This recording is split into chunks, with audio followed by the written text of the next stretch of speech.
हेरा फेरी 3 तीन चोरों की कहानी।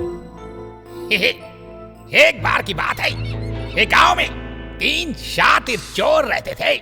बाबू, बल्लू और बबलू तीनों बचपन के दोस्त थे और तीनों एक साथ मिलकर चोरी करते थे। लेकिन उनमें एक बहुत बड़ी गंदी आदत थी। हर चोरी के बाद वे आपस में झगड़ने लगते थे कि किसका आइडिया सबसे बढ़िया था और कौन ज्यादा हिस्सा लेगा। एक दिन बाबू ने कहा, अबू भैया इस बार कोई बड़ा हाथ मारते हैं। तो बबलू बोला, अबे सोने की दुकान में हाथ साफ करते हैं, मजा आएगा। बल्लू बोला, ठीक है रे बाबा, लेकिन दीवार में गड्ढा मैं खोदूंगा, मैं सुरंग बनाऊंगा, उसमें बड़ा रोल मेरा रहेगा और हिस्सा भी। बबलू बोला, बाबू भैया मैं तो दुकान की बिजली काटूंगा, मेरे बिना ये काम नहीं हो सकता है, मेरे बिना काम नामुमकिन है।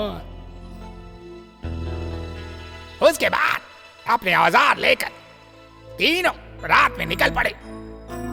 धीरे धीरे चलते चलते रात को 2 बजे तक सुनार की दुकान पे पहुंचकर वहां पर पहुंचते ही बबलू ने बिजली काट दी, बल्लू ने दीवार में सुरंग बनाई और बाबू ने चुपचाप तिजोरी खोलकर सोने के गहने और सिक्के निकाल लिए। चोरी सफल रही और तीनों वापस अपने ठिकाने पर पहुंच गए। वहां पहुंचते ही तीनों में झगड़ा शुरू हो गया। बबलू बोला, सारा सोना मुझे मिलना चाहिए, बिजली काटे तो तुम दोनों खुश नहीं कर पाते, मैंने ही ज्यादा काम किया है तो मुझे ज्यादा हिस्सा मिलना चाहिए, समझे?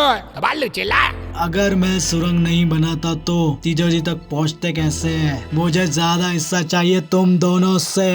बाबू बोला, असली काम तो मैंने किया, अगर मैं तिजोरी नहीं खोलता तो कुछ नहीं कर पाते तुम लोग। तीनों एक नई चाल चली। बल्लू बोला, तुम दोनों लड़ना बंद करो रे बाबा, अगर इसी तरह तुम तीनों लड़ते रहोगे रे तो कोई हल नहीं निकलेगा रे बाबा। चोरी के बाद हमने कुछ खाया नहीं है रे बाबा। अरे खाली पेट काम कैसा होगा रे? कुछ देर तक तीनों चुप हो गए। तीनों यही सोच रहे थे कि ज्यादा सोना किसके हाथ लग जाए ताकि वो मौज कर सके। तब बल्लू फिर से बोला, मैं बाजार से मिठाई और दूध लाता हूँ रे बाबा, हम रात में आराम से खाएंगे, मैं जल्दी बाजार जाता हूँ, मिठाई लेके आता हूँ रे बाबा। असल में बल्लू सारा सोना अकेले हड़प करना चाहता था। बल्लू ने मिठाई में नींद की दवा मिलाने की योजना पहले ही बना ली थी कि जब दोनों मिठाई खा के सोएंगे तो वो सारा सोना लेके रापू चक्कर हो जाएगा। इधर बबलू और बाबू ने भी योजना बना ली थी, जैसे ही बल्लू लौटेगा हम दोनों उसे मारकर सारा सोना आपस में बांट लेंगे। दोनों ने सारा सोना लेकर शहर छोड़ने की योजना भी बना ली थी। कुछ देर के बाद बल्लू जैसे ही मिठाई लेकर लौटा, दोनों ने उस पर हमला कर दिया। बेचारा बल्लू वहीं पे गिर पड़ा और बेहोश हो गया। बहुत खुश हो गए दोनों। उसके बाद बाबू और बबलू दोनों ने आराम से मिठाई खाई। थोड़ी ही देर में नींद की गोली ने असर दिखाया। कुछ ही देर में दोनों को गहरी नींद आ गई और दोनों सो गए। और सोते सोते सोने का सपना देखने लगे।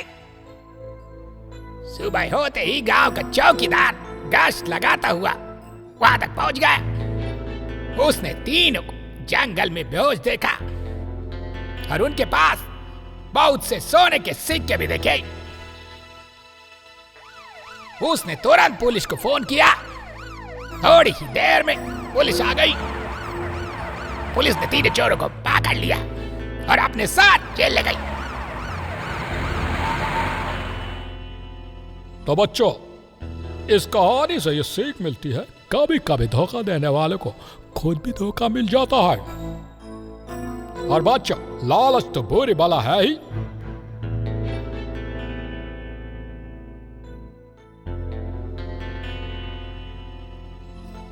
अगर आपको ये कहानी पसंद आई हो तो इस वीडियो को लाइक एंड सब्सक्राइब करना मत भूलिएगा।